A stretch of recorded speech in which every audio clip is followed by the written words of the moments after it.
Oke guys, kita singkirin sapunya dulu biar kelihatan oke ya tempatnya, walaupun memang tempatnya seadanya saja. Ngetem, lihat, komen, share. Terima kasih. Ya, halo guys, assalamualaikum warahmatullahi wabarakatuh. Selamat datang kembali di channel Adi Adrian. Hey, senang sekali di sini saya bisa bikin konten lagi dan pastinya setelah sekian lama dan masih ada sambungannya dengan video yang sebelumnya. Yang mana di sini saya bakal share informasi kenapa motor PCX 160 punya saya ini saya jual ya. Ada beberapa alasan dan inilah alasan-alasannya. Alasan yang paling akhir ini yang paling masuk akal banget ya. So, yang penasaran kenapa motor PCX saya jual? Tonton video ini sampai selesai ya, pastinya dong. Harus subscribe juga nih buat yang belum ya. Dan yang sudah subscribe, thank you banget. Kalaupun juga yang belum, ya bisa langsung subscribe sekarang juga. Jangan lupa like, comment, and share.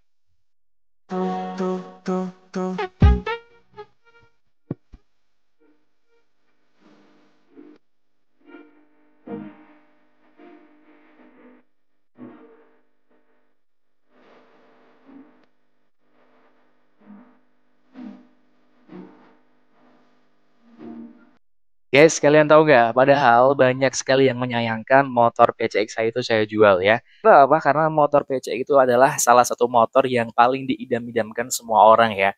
Semua orang pasti pengen punya PCX. Dan apa yang paling penting? Yang paling penting itu motor PCX itu biasanya menandakan sebuah kesuksesan pencapaian ya. Pencapaian tertinggi atau pencapaian kesuksesan dari suatu orang ya yang sudah beli motor PCX itu biasanya itu seperti itu. Itu seperti itu. Itu kata teman saya bukan kata saya ya. Ya, memang ya. Wah, dia udah punya PCX lo belum? Wah, tuh beli PCX padahal belinya kredit. Ya kan? Tiap bulan pusing ya. Ya, tapi ini adalah alasan saya untuk ngejual motor PCX ya. Karena apa? Alasan yang pertama adalah memang satu saya sudah bosen sama motor PCX 160 ya. Kenapa bosen? Padahal bisa dijadiin konten, bisa jadi duit ya kan. Walaupun tujuannya nggak seberapa. Ya bosen karena memang motornya terlalu gede ya di rumah saya yang kecil seperti ini. Bukan rumah saya juga tapi rumah orang tua saya. Terus kemudian selain bosen, memang sebetulnya udah cukup puas juga ya naik motor PCX 160 yang kurang lebih selama 4 tahun dan pastinya mungkin memang sudah saatnya untuk ganti motor dengan motor yang lebih kecil lagi. Oke, itu alasan yang pertama.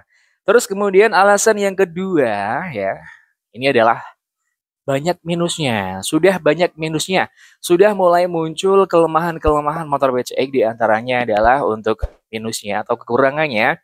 Yang pasti kilometer udah tinggi ya. Motor BCX saya itu kemarin saya jual mungkin di kilometer 47 ribuan kalau nggak salah ya. Hampir menyentuh 48 ribu kilometer. Saya pakai selama kurang lebih 4 tahun ya. 4 tahun lebih terus kemudian minusnya itu adalah ya, pasti teman-teman yang nonton video ini, yang nonton video-video saya sebelumnya juga udah pada tahu ya. Ban belakang itu sudah hamil ya, belendung. Terus kemudian juga velg belakangnya itu sudah ada yang apa namanya bengkok sedikit gitu karena kena jalan berlubang. Terus kemudian minusnya lagi dan yang paling penting yang perlu banget diganti selain ban ya, itu tuh adalah fan beltnya kemarin sebelum saya jual ketika saya servis itu sudah mulai pada getas ya di kilometer 40 ribuan sudah mulai pada getas tapi ya nggak saya ganti karena mau saya jual biarin aja bang yang penting suara CVT-nya masih halus kayak gitu ya dan pastinya juga kampas ganda yang belakangnya itu juga udah mulai kena. Iklan dulu bos.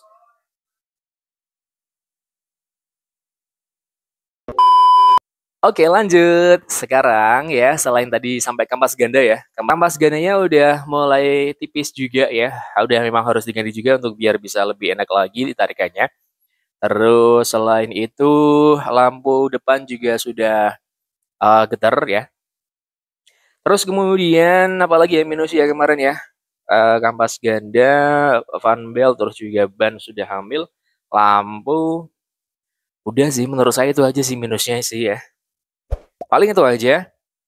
Terus untuk alasan yang ketiga adalah pajaknya yang semakin tahun semakin mahal, bukan semakin murah. Ya, ini pastinya kelakuan pemerintah ya, yang menaikkan pajak kendaraan bermotor, salah satunya adalah motor roda 2 dan termasuk juga motor PCX saya yang kemarin ya. Karena di tahun pertama itu pajaknya sekitar 380-an, tahun kedua 370-an, tahun ketiga 360-an, dan tahun kemarin nih, tahun keempat. Bukan tahun kemarin ya, tahun ini berarti ya. Tahun ini di bulan Juni kemarin itu pajaknya 435.000 guys. Gila. Naiknya kurang lebih sekitar 70 ribuan, 70 sampai 80 ribu. Dan pastinya setelah saya cek lagi ya, kemarin setelah saya pajekin ya motornya, terus kemudian itu saya cek lagi ketika pakai plat nomor itu, kalau misalkan ganti plat sekalian plus pajak itu di angka 600-an guys ya. Itu salah satu kebijakan pemerintah yang menurut saya membebankan masyarakat. Oh. Semoga ini bisa dikaji ulang ya, karena memang banyak masyarakat yang merasa terbebani dengan kebijakan itu. Ada pajak option juga. Ya, semoga dikembalikan seperti yang dulu ya, nggak ada pajak option dan lain-lain. Oke?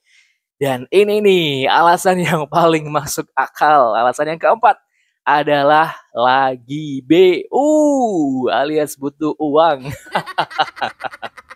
Ya enggak sih, siapa lagi ya orang ya. Pastinya semua butuh uang. Dan alhamdulillah kemarin laku di angka 24.400.000 untuk OTR kota saya di Pekalongan.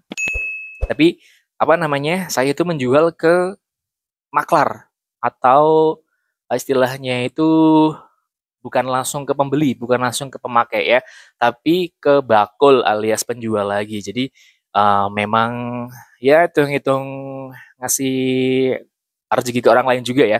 Karena pasti orang itu yang bayar motor saya pasti dijual lagi dan mengambil keuntungan. Semoga bisa mendapatkan keberkahan ya dengan membeli motor saya terus kemudian dijual lagi gitu. Semoga ya. Amin, amin, amin. Itu tadi ya untuk beberapa alasan kenapa motor PCX 160 punya saya ini saya jual. Padahal memang ya sebelumnya memang kenangan banget sih ya, karena motor itu saya pakai buat kerja, buat perjuangan juga selama kurang lebih 4 tahun bolak-balik ya. Itu aja sih mungkin kayaknya. Memang ya memang mungkin udah takdirnya untuk ganti motor yang kecil-kecilan aja ya. Oke. Okay. Thanks for watching and I will see you again. Bye bye.